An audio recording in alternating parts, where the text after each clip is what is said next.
find ourselves in a questionable spot with a lot of interesting things happening. Make sure you guys smash the loot crap out of that subscribe button so you guys don't miss out more awesome. We got to talk about Fractal over here. So why is there no market watch today, Robbie? Well, I had to do tournament results. I wanted to talk about a couple things down here.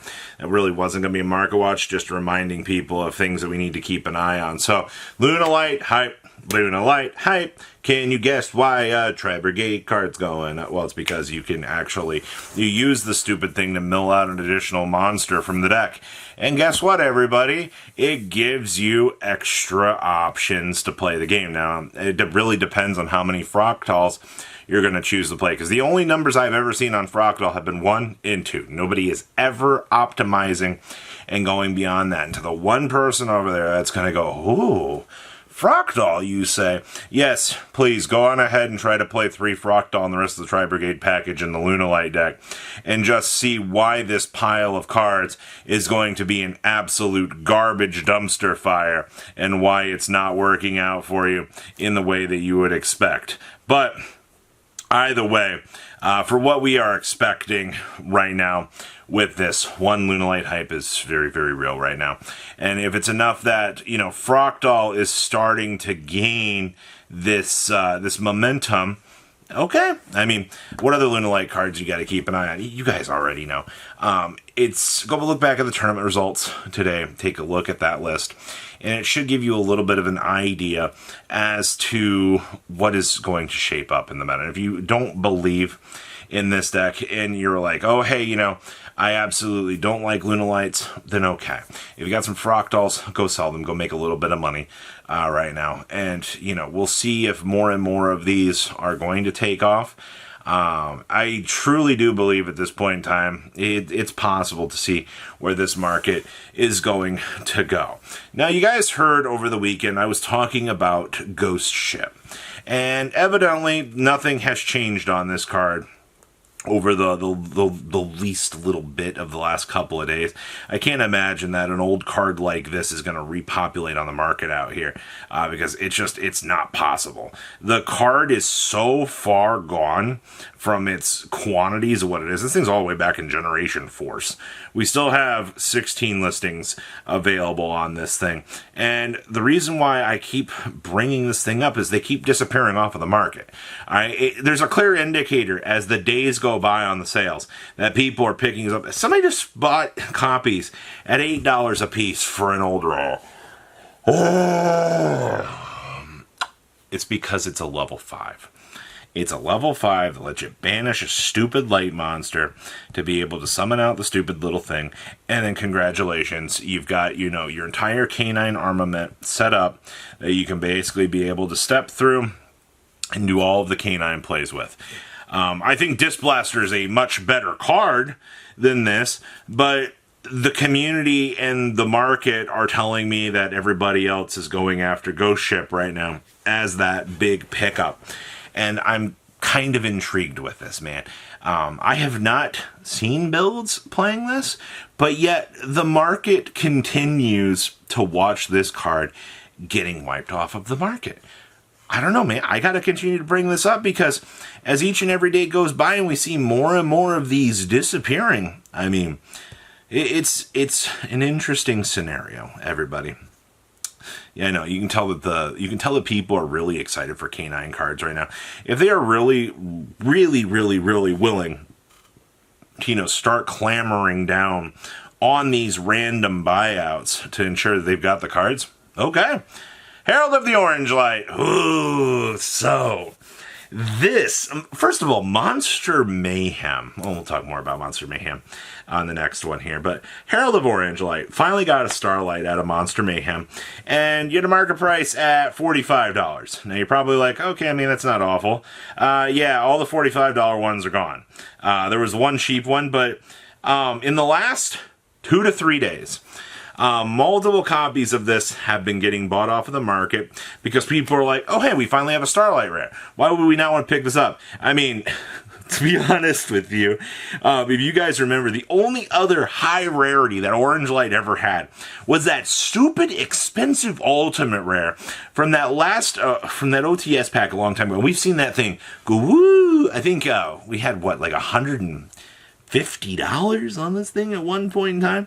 Your lowest listing now available on that is $75 if you were to go for the Ulti. So I mean, your comparison of high rarities are $75, or do I want to pick up the $52 Starlight Rare out of the latest, set? Granted, Europe has not gotten these yet, so I mean, we could very easily see a repopulation of these cards as time kind of goes on. We will probably see, more of these hit the market. With what we're dealing with in the market right now, for what's available in the Herald of Orange Light, it's actually pretty alright. Also, if you're a high rarity Metal Shea enjoyer, I know there's like 3 of you guys out there right now. You got to think about it like this. Card is definitely kind of worth it if you're at least thinking about what could happen. Also, anytime fairies get support, the community goes, new support? Okay. We'll rush out and, get that. I got to talk about Gore's Starlight Rare here for a second. If you guys have been checking out, or at least paying a little bit of attention to Monster Mayhem, I told you we talk about Monster Mayhem here. You're going to notice that a lot of these Starlight Rares, especially in, some of the chibi department, are actually kind of affordable. I mean, you can get a Skull Servant for $24. You can get a Gore's for $25 to $28. Neos is a $30 Starlight Rare, which is actually not bad. The Photon Dragon is $20. Effectively across the board, you can get a $15 Chibi Honest.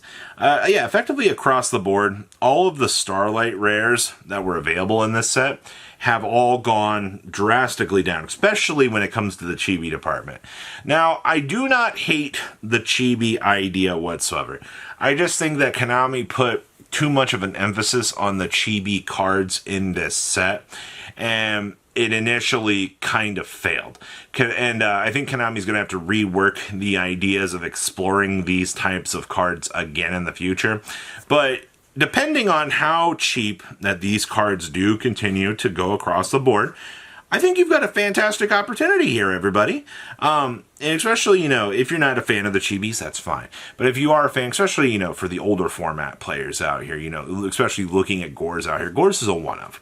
All right, you've gotten your flavorful choice of cards that you can pick from any of the variants out here to work with. And that's freaking awesome, man. I appreciate the fact that we have variety out here that you can actually work with to get to those options to be able to work for you. All right. Don't underestimate what having a selection can actually do for the market. But yeah, Chibis, $13 gear free to anybody? I mean, I think this is an absolute win, actually. Cheap cards are very, very good. And then I gotta once again issue the Art Mage warning for everybody out here. Duelist Advance is touching down later this week. All right, come Friday, the set's going to go into circulation. We only have one wave of Art Mage cards revealed so far, and they're in our hands right now. Doom of Dimensions is going to be touching down in Japan this month. If the second wave of Art Mage support is anywhere on the same power scaling as the craziness that Dia Bellstar and friends got in their wave of support, people are going to be shitting their pants when those cards go up in price. And I'm going to continue to say this for all of you in the back over there that can't seem to understand this. We have a potential upticking of expensive cards coming. And if you don't choose to believe this, that's fine.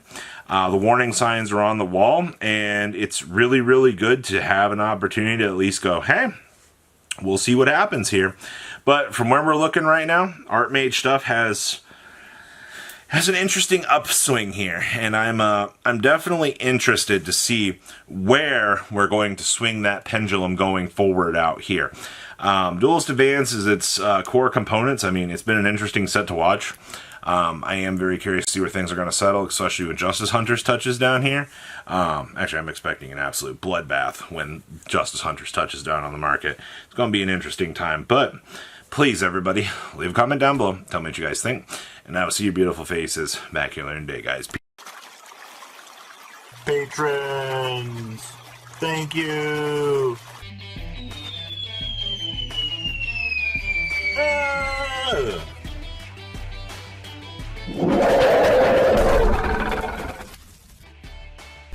Thank you so much for watching. Check out these other videos.